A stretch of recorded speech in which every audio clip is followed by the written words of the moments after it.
adolescente. Ecco.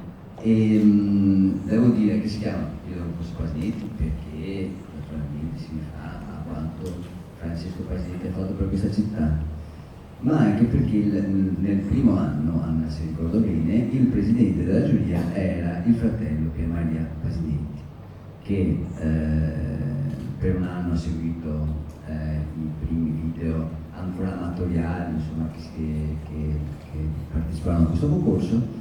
Poi ha lasciato il posto a Carlo Montanaro, che non vedo, ma che lo spirito c'è sempre, eccetera.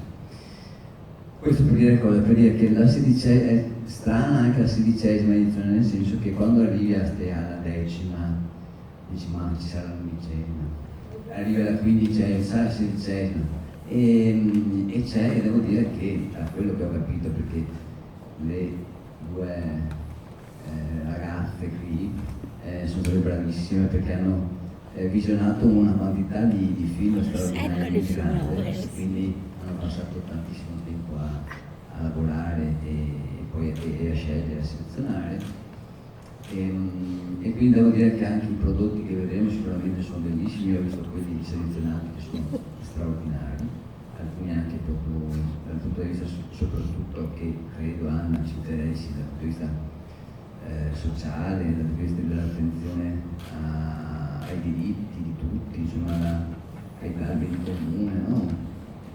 Quindi a quelli che sono i temi della multiculturalità che hanno sempre tenuto banco su questo premio.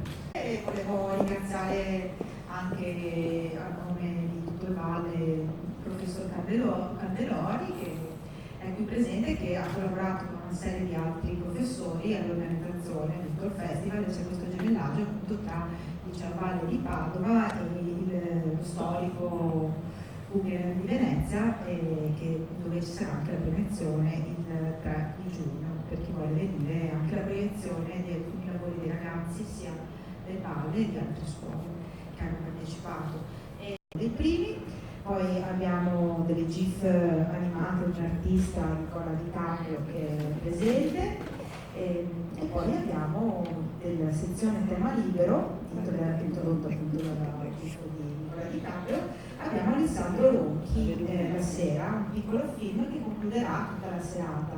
Le sezioni sono 4, anche se ce ne sono di più, in realtà è un video concorso. Abbiamo Venezia una città, appunto, abbiamo scelto questo che si fa un bambino, poi documentario e documentazione, che vi anticipo, è un film di Valentina Signorelli che ci saluta, non ha potuto venire, ci sono autori che vengono da molto lontano, c'è anche chi viene dalla Turchia e non è riuscito ad arrivare. I titoli li potete trovare in questo foglietto che si trova sulle serie, e adesso vi lascio la visione perché sennò si va male.